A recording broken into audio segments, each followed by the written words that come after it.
سامعین و ناظرین، السلام علیکم ورحمۃ اللہ وبرکاتہ۔ ناظرین کرام، اس وقت میں آپ حضرات کے سامنے حضور صاحب سجادہ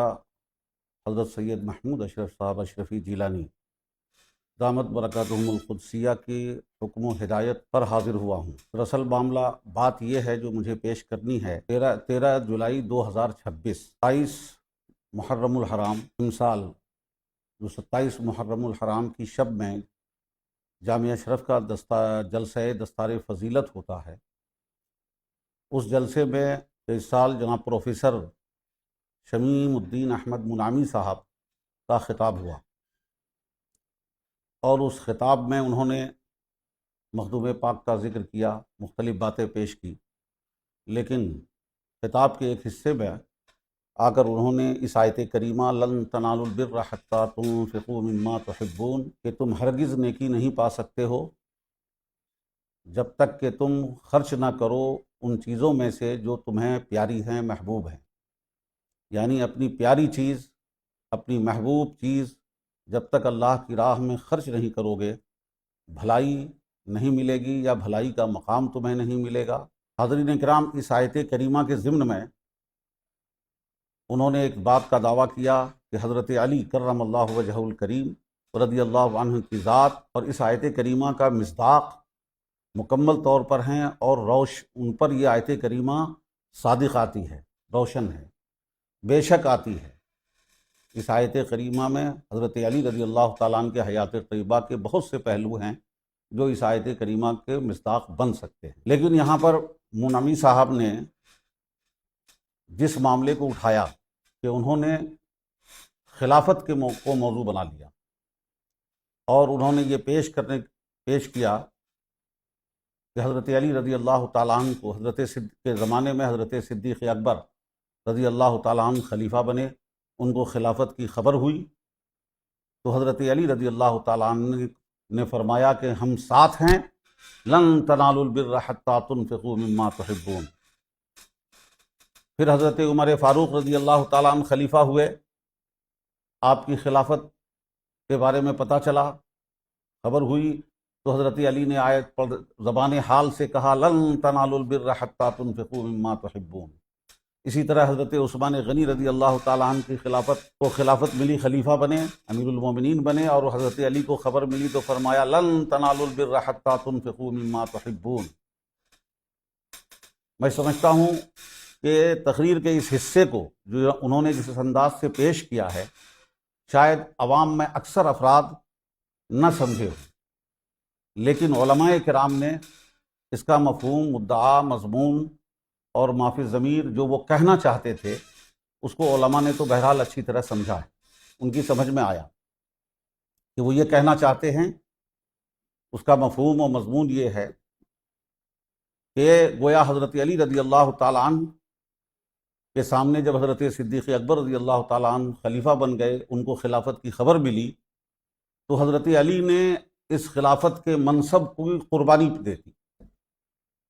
اور خلافت کا منصب جو عظیم منصب ہے، جو باعث فضیلت ہے، اس کی قربانی پیش کر دی۔ تو گویا حضرت علی نے اس آیت کریمہ پر عمل کیا، اس آیت کریمہ کے مصداق بن گئے کہ انہوں نے اپنی پیاری چیز قربان کر کے لن تنالوا البر حتی تنفقوا مما تحبون، محبوب چیز کو قربان کر کے مقام بر پا لیا انہوں نے۔ اسی طرح حضرت عمر کے دور میں آپ نے اپنی خلافت جو حضرت عمر خلیفہ بنے تو آپ نے اپنی محبوب چیز کو قربان کر دیا، حضرت عثمان غنی کے دور میں محبوب چیز کو قربان کر دیا۔ دو باتیں صاف طور پہ نظر آتی ہیں، صاف طور پہ، کہ صدیق اکبر رضی اللہ تعالیٰ عنہ جو خلیفہ بنے، گویا وہ خلافت کے مستحق نہیں تھے، یا زیادہ حقدار نہیں تھے، یا حضرت علی سے زیادہ حقدار نہیں تھے۔ حضرت صدیق اکبر سے زیادہ حقدار حضرت علی تھے، اور حضرت علی خلیفہ نہیں بنے تو گویا انہوں نے ترک خلافت کر کے قربانی دے کے مقام بر حاصل کر لیا۔ اس آیت کے مصداق بن گئے، اس آیت کا انطباق ان کے اوپر کیا گیا۔ اس حوالے سے حضرت عمر فاروق خلیفہ بنے تو گویا وہ حضرت عمر فاروق خلافت کے حقدار نہیں، خلافت کے حقدار حضرت علی تھے، لیکن انہوں نے اب اس خلافت کو ترک کر کے قربانی دی ہے۔ اور اسی طرح حضرت عثمان غنی کے زمانے میں تو سب سے پہلی بات یہ ہے کہ ان کے اس خطاب کے اس حصے کا جو ماحصل ہے، جو وہ کہنا چاہتے ہیں، جو اس کا مفہوم ہے، یہ مکمل عقائد اہل سنت کے اجماعی موقف کے خلاف۔ تمام اہل سنت کے علماء کا ہر دور میں اس بات پر اجماع رہا ہے کہ حضرت صدیق اکبر تمام صحابہ میں افضل بھی ہیں اور احق الخلافہ بھی ہیں، خلافت کے سب سے بڑے حقدار اور مستحق بھی ہیں۔ آیات و احادیث سے ہمارے علماء نے بہت اچھے انداز سے اس بات کو وہ بالکل مدلل مبرہن کر دیا ہے۔ تو یہ اہل سنت کا اجماعی موقف ہے، بلکہ مسلک اہل سنت کا بنیادی مسئلہ ہے۔ اور اسی طرح حضرت صدیق اکبر کے بعد حضرت عمر فاروق، شیخین کی افضلیت اور شیخین کی احقیت، یعنی شیخین تمام صحابہ میں افضل بھی ہیں اور شیخین تمام صحابہ سے زیادہ خلافت کے حقدار بھی تھے، اس بات پر اہل سنت کا اجماع ہے۔ لیکن منامی صاحب کی تقریر نے یہ ظاہر ہوا کہ حضرت علی سب سے بڑے حقدار ہیں، جو اہل سنت کے موقف کے خلاف۔ یہ بات وہ اسٹیج پر بول گئے، لیکن افسوس یہ ہوتا ہے، ہمیں ابھی افسوس ہے کہ اسٹیج پر اس وقت جیسے حالات بنے، ان کی تقریر کے بعد فوراً دستار بندی کا ایک پریشر، ٹائم زیادہ ہو گیا تھا، بوندا باندی ہونے لگی تھی، اور اس کے بعد وقت نہیں مل سکا۔ اور تیسری بات کہ وہ اس دستار بندی کے بعد اترے اور اترنے کے بعد جلسہ ختم ہونے سے پہلے ہی خانقاہ سے رخصت ہو گئے۔ تو ایسے کچھ آزار بنے، کچھ لوگ سکتے میں تھے، کچھ لوگ خاموش تھے، دیکھ رہے تھے۔ بے چینی تمام علماء کے اندر پائی گئی، مفتیان کرام اور علماء جنہوں نے محسوس کیا اس بات کو، ان کے اندر بے چینی پائی گئی۔ لیکن کمزوری یہ رہی کہ اسٹیج پر اس کا رد نہیں ہو سکا یا ان سے وضاحت طلب نہیں کی گئی، اور اس پر ہمیں بھی افسوس ہے۔ اور حضور صاحب سجادہ نے اسٹیج سے اترتے ہی سب سے پہلے عارف میاں سے پوچھا، منمی صاحب کے کمرے کی طرف جاتے ہوئے، کہ وہ کہاں ہیں، تو پتہ چلا کہ وہ چلے گئے۔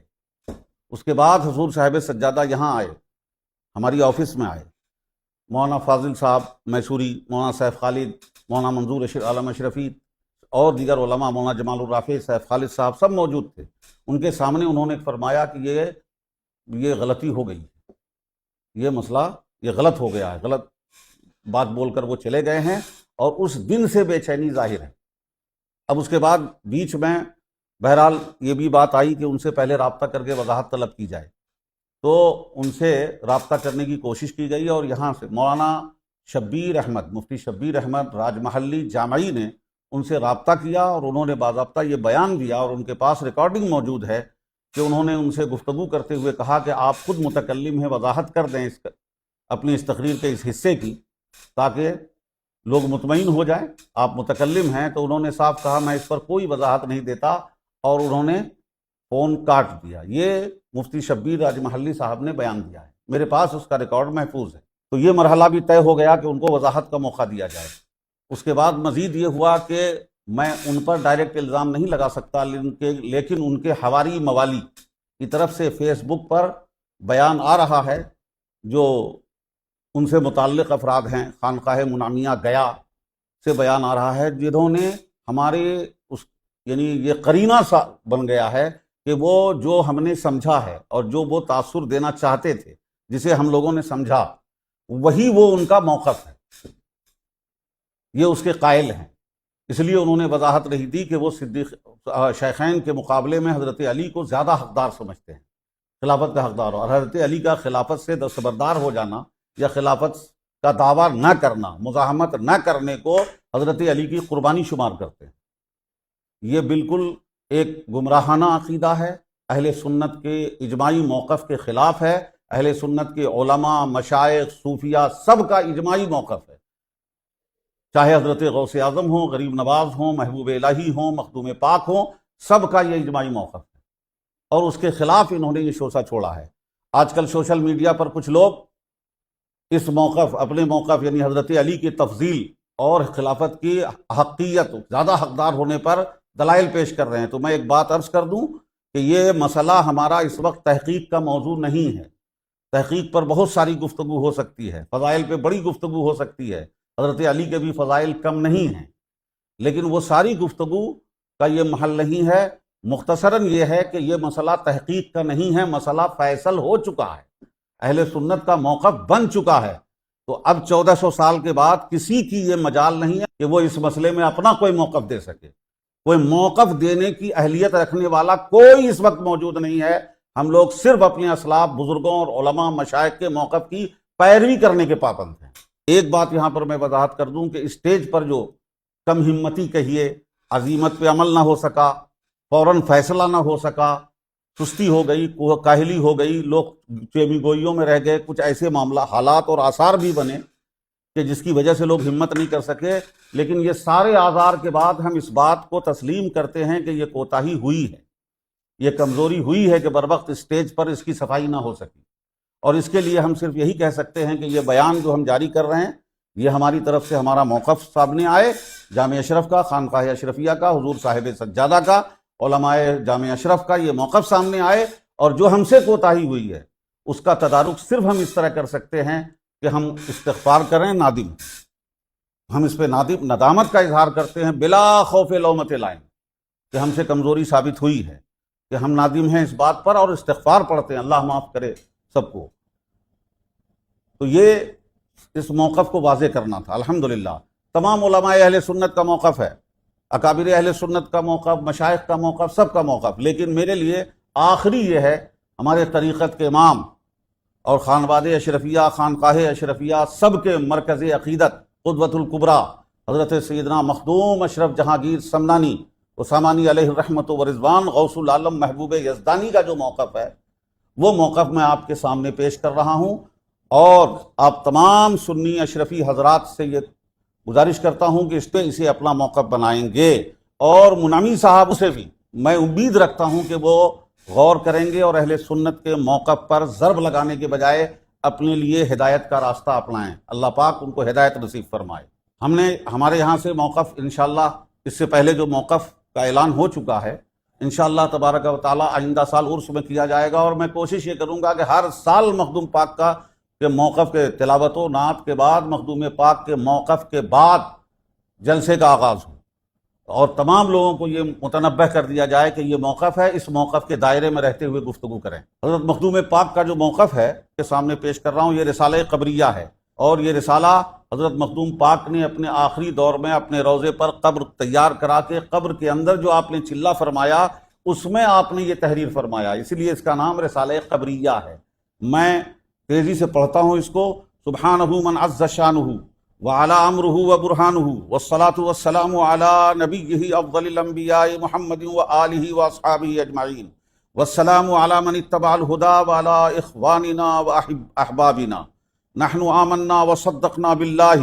کما هو باسمائہ وصفاتہ وقبلنا جمیع احکامہ،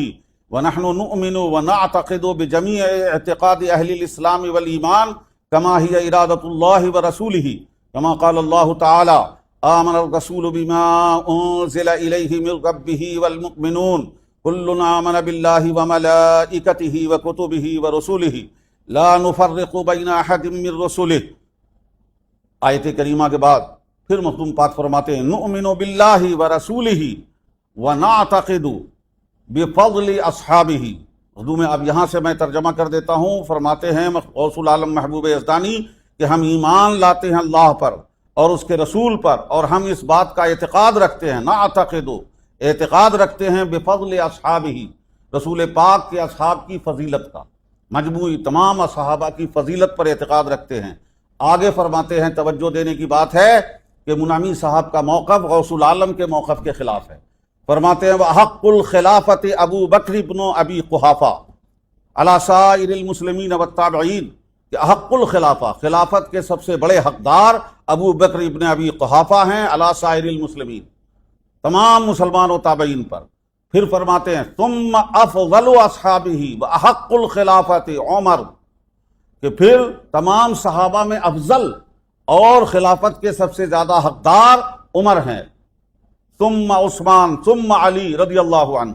پھر عثمان پھر علی رضی اللہ عنہما۔ یہ حضرت مخدوم پاک کا موقف ہے، یہی خانقاہ اشرفیہ کا موقف ہے، یہ علماء جامع اشرف کا موقف ہے، اور اس موقف کے خلاف جو بولے وہ ہمارا نہیں ہو سکتا۔ آگے مخدوم پاک فرماتے ہیں اس موقف کو بیان کرنے کے بعد اس رسالے میں توجہ رہے کہ آخری دور کا رسالہ غوث العالم محبوب یزدانی کے مقام پہ پہنچنے کے بعد رسالہ قبر میں لکھ رہے ہیں. مخدوم پاک اس میں فرماتے ہیں کہ فقیر پر اس قیام کے دوران 70,000 تجلیات جمال الہیہ کا نزول ہوا. تو جس عقیدے کے ساتھ 70,000 جمال الہیہ کا نزول ہوا ہے وہ اس عقیدے کو مخدوم پاک فرما رہے ہیں، اس عقیدے کے ساتھ ہوا ہے. اور پھر فرماتے ہیں ہمارے تمام فرزندانوں، برادرانوں، محبینوں، معتقدین کو یاد رہے کہ ہم اسی پر تھے، اسی پر ہیں اور ہمیشہ اسی پر رہیں گے. یہ مخدوم پاک نے فرمایا ہے انشاءاللہ تبارک و تعالی. اور آگے فرماتے ہیں فرمان نبی صلی اللہ علیہ وسلم ہے تم جس حال میں زندگی گزارو گے اسی حال میں موت پاؤ گے، اور جس حال میں مرو گے اسی حال میں تمہارا حشر ہوگا. یہ حدیث پاک کا مضمون ہے. آگے مخدوم پاک فرماتے ہیں جس کا مذکورہ بالا عقیدہ نہ ہو وہ گمراہ اور زندیق ہے، ہم اس سے بیزار ہیں اور خدا اس سے راضی نہیں. گمراہ و زندیق ہے، ہم اس سے بیزار ہیں. اب اس بات پہ توجہ دیجیے گا، جس سے جو گمراہ و زندیق ہو، مخدوم پاک کا مخالف ہو، چاہے بند لفظوں میں ہو یا کھلے لفظوں میں ہو، مخدوم پاک کا موقف ہو، مخدوم پاک کا فیصلہ ہے. جو مخدوم پاک کو مانتے ہیں کم سے کم ان کو اس بات پر دھیان دینا چاہیے کہ مخدوم پاک اس موقف کے مخالف کو گمراہ و زندیق فرماتے ہیں اور ہم اس سے بیزار ہیں. اور جس سے مخدوم پاک بیزار ہوں، چاہے وہ کوئی بھی ہو، اس سے مخدومی فیضان نہیں مل سکتا. جس سے مخدوم پاک بیزار ہوں، اللہ تبارک و تعالی ہمیں ہدایت دے. اس کے علاوہ جناب پروفیسر منامی صاحب نے اپنی تقریر میں اور بھی علمی اور تاریخی غلطیاں چوک کی ہیں. میں اس کی طرف بھی توجہ دلانا چاہتا ہوں. سب سے پہلے تو انہوں نے اپنے تقریر کے ابتدائی حصے میں حضور صاحب سجادہ سید محمود اشرف اشرفی جیلانی دامت برکاتہم کو اعلیٰ حضرت اشرفی میاں کا سجادہ نشین بتایا، اور وہ سجادہ نشین سید مختار اشرف، سید اظہار اشرف یا حضور اشرفی میاں کے سجادہ نشین نہیں ہیں، بلکہ وہ جن کے سجادہ نشین تھے ان کا تسلسل ہے. یعنی غوث العالم محبوب یزدانی سید مخدوم اشرف جہانگیر سمنانی کے سجادہ نشین ہیں. حضرت نور العین کے بعد حضرت شاہ حسن سجادہ نشین ہیں، اور ان کے خاندان سے یہی سجادگی کا سلسلہ یہاں تک پہنچا ہے. خلف اکبر حضرت نور العین کے سجادہ نشین ہیں، اس لیے خانقاہ کا نام خانقاہ حسنیہ سرکار کلاں ہے. دوسری چوک انہوں نے